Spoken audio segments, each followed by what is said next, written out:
Ils sont nombreux, les Gazaouis, à s'être réfugiés dans cette école des Nations Unies à Gaza.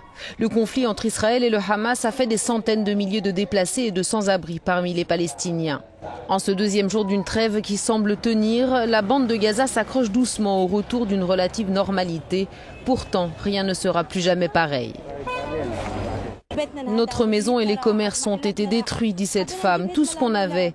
Je suis venue ici pour acheter des vêtements pour les enfants et tout a augmenté. Nous n'avons plus rien, notre vie entière est anéantie.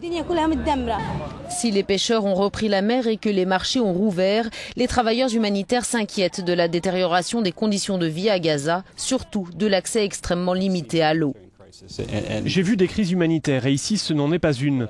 Mais je pense que les conditions actuelles pourraient y mener. Le plus gros problème, c'est le manque d'eau. Il s'agit surtout d'un souci concernant les infrastructures en eau et le manque d'eau dans les maisons. Nous séparons eau potable et non potable dans nos abris, mais il s'agit d'un vaste problème pour la population en général.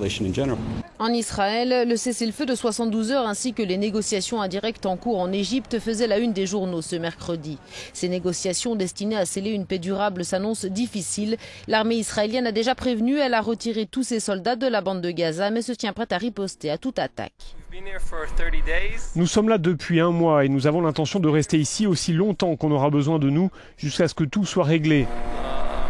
Je suis marié et j'ai une famille, mais être là c'est important, donc nous allons faire notre travail. Après un mois d'une guerre sanglante avec Israël qui a fait près de 2000 morts, la bande de Gaza est à l'agonie humainement mais aussi économiquement. Le conflit a causé entre 3 et 4 milliards d'euros de dégâts.